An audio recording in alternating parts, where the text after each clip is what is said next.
Olá, graça e paz do nosso amado e querido Jesus Cristo sejam com todos vocês. É com muita alegria e muita satisfação que eu quero deixar registrado através desse vídeo de número 293, leitura bíblica, a leitura do capítulo 23 do livro de 1 Samuel. Diz assim a palavra de Deus. Quando disseram a Davi que os filisteus estavam atacando a cidade de Keila e saqueando as eiras, ele perguntou ao Senhor: devo atacar esses filisteus? O Senhor lhe respondeu: vá, ataque os filisteus e liberte Keila, liberte a cidade de Keila, né? Os soldados de Davi, porém, lhe disseram: aqui em Judá estamos com medo, quanto mais se formos a Keila lutar contra as tropas dos filisteus. Davi consultou o Senhor novamente, e o Senhor disse: levante-se, disse o Senhor, vá à cidade de Keila, pois estou entregando os filisteus em suas mãos. Então Davi e seus homens foram a Keila, combateram os filisteus e se apoderaram de seus rebanhos, impondo-lhes grande derrota e libertando o povo daquela cidade. Ora, Abiatar, filho de Aimeleque, tinha levado o colete sacerdotal quando fugiu para se juntar a Davi em Keila.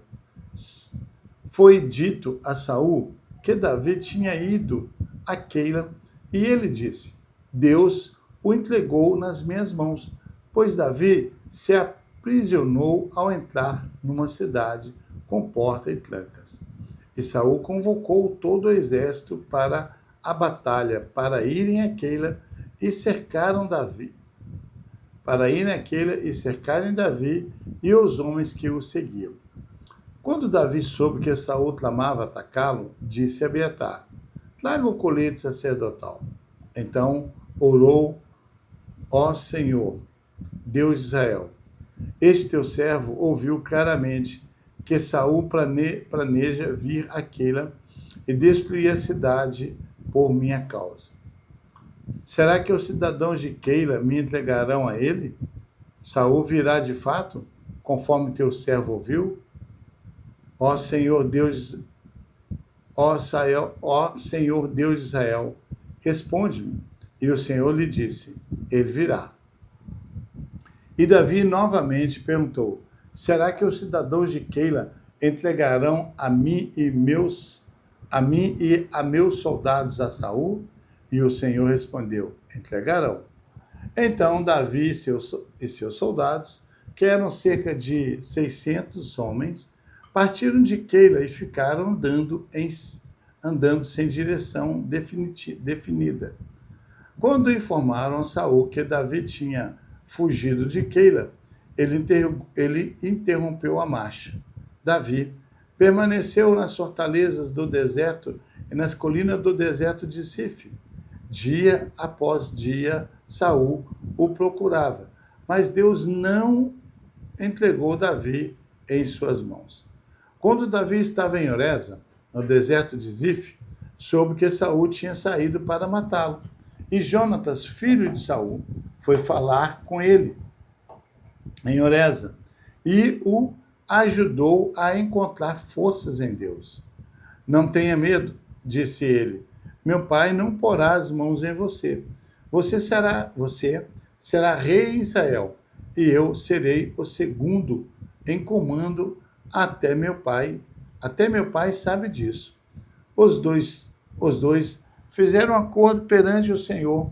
Então Jonatas foi para casa, mas Davi ficou em Oreza. Alguns zifeus foram dizer a Saul em Gibeá: Davi está se escondendo entre nós, nas fortalezas de Oreza, na colina de Áquila, ao sul do deserto de Gesimon.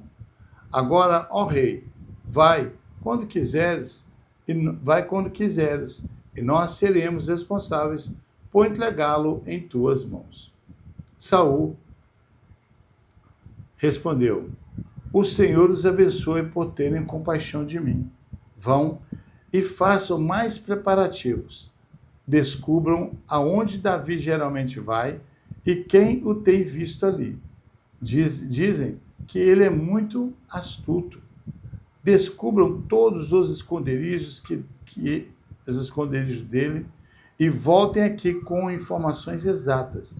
Então, irei com vocês. Se ele estiver na região, eu o procurarei entre todos os clãs de Judá. E eles voltaram para Zif antes de Saul. Davi e seus soldados estavam no deserto de Maom, na Araba, ao sul do deserto de Gesimon. Depois, Saul e seus soldados saíram e começaram a buscar. E, ao ser informado, Davi desceu a rocha e permaneceu no deserto de Maom. Sabendo disso, Saul foi para lá em perseguição a Davi. Saul ia por um lado da montanha e pelo outro. Davi e seus soldados fugiam depressa para escapar de Saul. Quando Saul e suas tropas estavam cercando Davi e seus soldados para captá-los, um mensageiro veio dizer a Saul: venha depressa, os filisteus estão atacando Israel.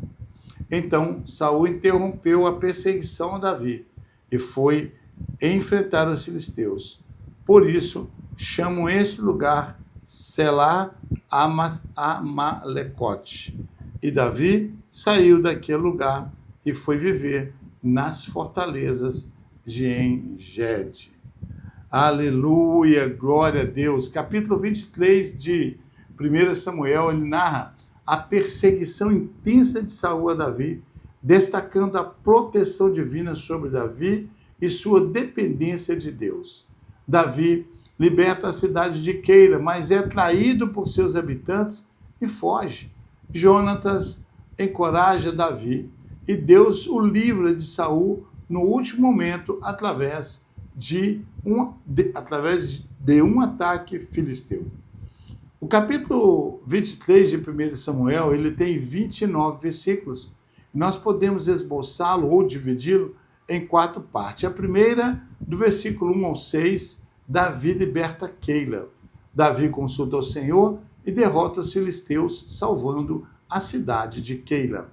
Abiatar traz o efode, que são as vestes sacerdotal, para Davi, permitindo consultar a Deus. Do versículo 7 ao 13, a traição e fuga de Keila. Saul planeja encurralar Davi na cidade de Keila. Davi consulta Deus, descobre a traição dos habitantes de Keila e foge com seus 600 homens. Do versículo 14 ao 18, vai narrar a aliança com Jonatas. Davi se esconde no deserto de Zif. Jonatas visita Davi e o fortalece em Deus, confirmando que ele será rei. Versículos 19 ao 29.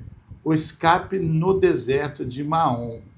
Os filisteus denunciam Davi a Saul. Saul persegue Davi, que é salvo por um ataque repentino dos filisteus, forçando Saul a recuar. Davi chama o local de Sela Amalecote, rocha das separações ou pedra de escape, e vai para os refúgios de En-Gede. Alguns pontos chaves desse capítulo. Dependência de Deus. Davi consulta a Deus consistentemente antes de agir. Fidelidade de Jonatas. Jonatas, filho mais velho de Saul, escolhe a amizade e a vontade de Deus em vez do reino. Sabedoria de Deus. Deus protege Davi, usando até os inimigos filisteus para salvar a vida do seu ungido. Esse capítulo, ele nos ensina, primeiro, que a importância de buscar a orientação de Deus em decisões críticas. em um mundo cheio de incertezas, consultar a Deus por meio da oração e da palavra deve ser fundamental. Segundo, aprender a lidar com a traição e a deslealdade, mantendo a fé e a confiança em Deus. Também é um lembrete de que, mesmo quando as pessoas falham ou mudam de lado, a fidelidade de Deus é constante. E, finalmente, o apoio mútuo, como demonstrado na amizade de Davi e Jonatas, deve prevalecer entre os cristãos, especialmente em tempos de crise. 4 curiosidades sobre esse capítulo. Primeiro, Davi teve que se esconder em áreas selvagens e áridas que eram comuns em Israel durante essas épocas. O efode usado por Davi era um vestuário sacerdotal que simbolizava uma ligação direta com Deus. Através do capítulo, vemos que a estratégia de Davi para evitar Saul inclui o uso da geografia e da cultura local, mostrando sua astúcia como líder militar. A mudança de foco no final do capítulo, quando Saul se desvincula de sua busca por Davi para combater os filisteus, ilustra a soberania de Deus sobre o destino humano. Aleluia, glória a Deus, glória a Deus, glória a Deus por essa leitura, por esse capítulo. Que belíssimos ensinamentos e lições de vida nós podemos extrair desse capítulo. Eu convido você a ler e relê-lo em nome de Jesus. Um grande abraço, que Deus te abençoe. I love you in Christian Jesus, te amo em Cristo Jesus. E até o próximo vídeo, querendo Deus.